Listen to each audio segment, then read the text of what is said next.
This video has been sponsored and approved by Incogni. 30th of April, 1945. General Helmut Weidling stands at the entrance of the Fuhrerbunker. In his hand is a message that can save thousands of lives. Before giving the message to Hitler, he must pass through 3 security checkpoints that turn away even the highest-ranking officials.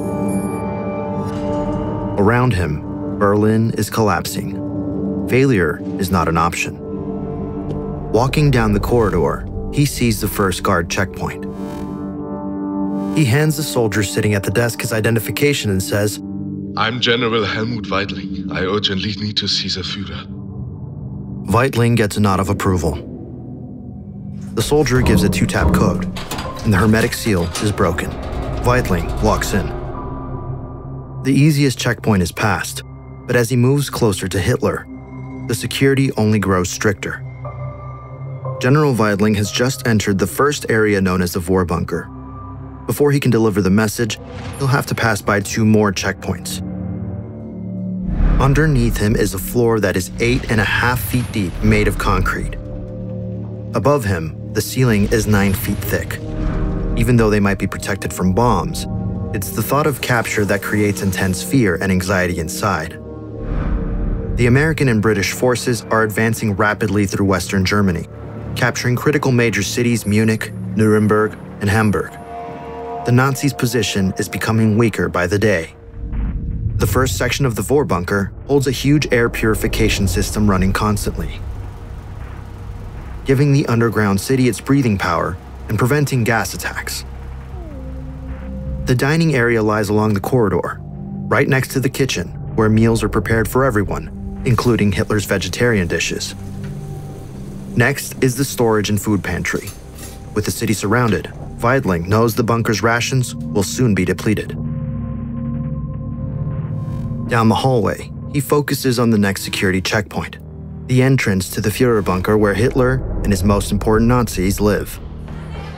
Here is Magda Goebbels' bedroom and lounge, where she and her 6 children live. This is Joseph Goebbels' family, the propaganda chief and one of Hitler's most trusted men, known to be one of the most violent anti-Semitic members of the party. Neighboring the Goebbels is the guard and guest quarters. This area slept Hitler's personal staff, including his 3 secretaries, military personnel, bodyguards, and temporary guests. Weidling is currently the head of the Berlin defense area, the last thing stopping the Soviets from completely taking over the city. Despite this high rank, he still might not get permission to pass this second checkpoint. "I need to speak to the Führer," says Weidling. "What's your business?" replies the guard. Weidling looks at him sternly and says, "That's not for you to know." The guard inspects his identification and picks up the phone. The Fuhrerbunker is protected by a nearly 12-foot-thick, steel-reinforced concrete ceiling. On top of that is a few feet of compacted earth. Alongside this, to give the High Command more protection, the floor is 6.5 feet thick, and each room is protected by walls over 1 meter wide. This guard post is his only way in or out. "Your weapons, please." Weidling hands the soldier at the door his pistol. "Go through," replies the guard at the desk. Weidling walks down the stairs. As he approaches the next door, Wilhelm Bergdorf comes out and asks Weidling what he needs that's so urgent. Weidling responds, "I need to speak to the Führer immediately." "The Führer cannot speak to you right now. I will relay the message." "This message is for me to give to the Führer. This city is in chaos. Let me through." Bergdorf looks at him suspiciously. The soldiers grip their guns tighter. By this stage of the war, trust had nearly vanished. Treachery was on the rise, and confidential information was being leaked to enemies daily. Something they could have avoided if they had Incogni. In the US alone, identity theft happens every 22 seconds, with each victim losing an average of $500. Identity thieves can open credit card accounts and take out loans in your name, with you having to face all the consequences. Every day, your personal information is being bought and sold by data brokers. Not just your name, but your home address, browsing history. The amount of information they have on you is shocking. Fortunately, there is a solution. Incogni reaches out to data brokers who are selling your personal data and starts demanding that your information is taken off. If any of these third parties object, then Incogni repeatedly pushes them until all of your information is erased. First, create your account, grant access to work on your behalf, then sit back and watch from your dashboard as Incogni fights to remove your personal data from the internet. Take your personal data back with Incogni. Use code Atrium at the link below and get 60% off an annual plan. Weidling's letter could save thousands of lives, but he won't be let through this final checkpoint unless he can convince them of his urgency. A large airplane shell hits nearby, causing the bunker to shake and dust falls from the ceiling. Weidling. I must deliver this message. Bergdorf quickly grabs Weidling's arm and pulls him through the last security checkpoint. As Weidling enters the Fuhrerbunker, the tensions grow stronger. Even though he has managed to pass all 3 checkpoints, Hitler has executed officers for less extreme messages. Despite housing the most important Nazis, what you find inside the Fuhrerbunker is far from what you might imagine. Meters of damp air and mold stand in the way of General Weidling and Hitler. The whole bunker was built underneath the water table, so generators in the room to his left work overtime to keep the lights on. To the right is the typewriter's room. Young women sit at their desks.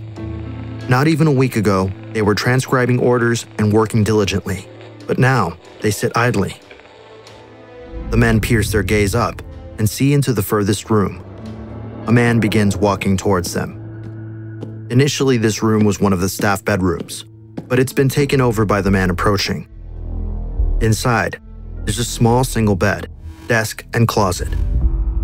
This man is Martin Bormann, Hitler's most trusted secretary. Bormann knows that Weidling and Bergdorf standing together is not good news. Huddled and speaking in low tones, Weidling explains the situation. Bergdorf agrees to get Goebbels, and Bormann agrees to fetch Hitler. Then they will all meet in the map room, where Weidling will break the news.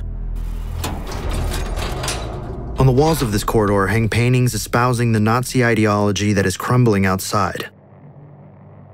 This large corridor serves 2 purposes. The top command rooms are connected to this space, which is where they gather and discuss strategy. It also serves as the waiting area for the more intimate conference area, the map room. Almost everyone, including Helmut Weidling, had witnessed Hitler full of rage, madness, and pity curse out high command. Bergdorf knocks on the door to the right of the conference room. After a moment, he hears, Komm herein. He enters. This part of the Fuhrerbunker serves several roles. The room is both Goebbels and the bunker's doctor's office. Inside, there's a small medical bed and cabinets with medicines and tools. There's also a desk where Goebbels works. The farthest back is Dr. Ludwig Stumpfeger's bedroom. He is Hitler's personal physician and surgeon. Inside, there's a small cramped bed and nightstand with a lamp. Next to it is Goebbels' personal bedroom. He switches between sleeping here and his family's room above in the Fuhrerbunker. Bergdorf gets Goebbels' attention and tells him there is an emergency and that he needs to join them in the map room immediately. Opposite to Goebbels' office, across the corridor, is Hitler's section of the bunker. The first room is Hitler's office. Inside, Bormann sees modest items and a small desk with a black phone. He walks into the next room. This is Hitler's lounge. It has a wide couch placed against the back wall. In the corner is an oxygen tank. He always kept one nearby because he feared suffocating. In front is a small coffee table with papers and a thick red rug underneath. On the opposite wall is a small desk with some books and a large painting of Frederick the Great, Hitler's hero, hanging on the wall. Hitler shared this living space with Bondi, his German shepherd. To the left of this is his partner Eva Braun's room. Inside, there's a small bed, closet, and table. Hitler's room is not much different. It has a slightly larger table with 2 chairs, a small bed, some cabinets, and a picture of his mother, which he would take wherever he went. The room also contains a large safe. Rather than expensive belongings, experts believe sensitive documents were locked inside, including Nazi dealings with foreign governments and highly classified intelligence. As it was lost to history, the truth will never be known. Bormann tells Hitler that Weidling has an urgent message that they both need to attend to in the map room. Inside the small war room, the decorations are sparse. It has a cold metal table at its center and a large outdated map hanging on the wall. It shows the greatest extent of the now long gone Nazi Empire. Weidling takes out a map and extends it on the table. Whatever happens next is beyond his control. Not too long ago, Hitler experienced one of the darkest moments of his life. His second-in-command, Heinrich Himmler, the chief architect of the Holocaust, had gone behind his back and tried to negotiate a peace treaty with the Allies. Hitler found out about this secret negotiation through a BBC radio report. Hitler raged at this betrayal and told those still with him in the bunker complex that Himmler's secret negotiations were the worst treachery he had ever known. Hitler ordered Himmler's arrest, and the people associated with the negotiations were to be shot on sight. Weidling is deeply concerned about the punishment he might face, even though his circumstances are very different. A small crowd begins to gather, and the various members of the remaining high command are inspecting Weidling's map. Hitler walks into the room. Please, at ease, he says. Weidling's moment of truth arrives. He knows it can't possibly go well. The Soviets are achieving consistent major breakthroughs. We have been pushed back hundreds of meters from all major directions. They are less than a kilometer away from the bunker. There is worse news, my Führer. Weidling feels the room close in on him as he delivers the important message. Berlin will run out of ammunition within the next 24 hours. We have only a small number of bullets. Airdrops are no longer reaching our defenses, and we have only a small amount of soldiers left. Hitler does not interrupt him. He stares at the map. My Führer, I suggest we try to escape this city. We have already lost 15,000 of our youngest soldiers. Hitler breaks his sentence. That's what young people are for. Weidling almost stutters. He goes for his trump card. I have already drafted an order. We can begin the escape immediately. All we need is your signature. At this moment, Goebbels speaks up. What you are suggesting is a fantasy. The Führer cannot simply run away. Weidling's heart beats rapidly. Sweat forms on his forehead. Everyone in the room knows that the once almighty Führer is no longer the commander he once was. Within the last weeks, he has become delusional and refuses to believe that victory is not possible. He speaks one last time. Gentlemen, we won't leave Berlin. Reach out to the generals outside the city. They will be able to deliver the decisive blow to the Soviets. He stands up and exits the room. Weidling stands in silence. On April 30, 1945, Adolf Hitler was found dead alongside Eva Braun, whom he married in the conference room less than 40 hours earlier. Heinz Linge, Hitler's valet, was the first to discover the scene. While looking for Hitler, he smelt gunpowder in the damp air outside his living quarters. However, he could not enter the room due to the door being locked. He immediately called for Bormann, and the two men kicked open the door and laid eyes upon the aftermath. Both bodies were taken to the Fuhrerbunker's emergency exit, which led to the Reich Chancellery Garden above the bunker. Resources were so scarce that SS guards hastily buried Hitler's body in a shell crater and siphoned gasoline from abandoned cars nearby to burn the remains.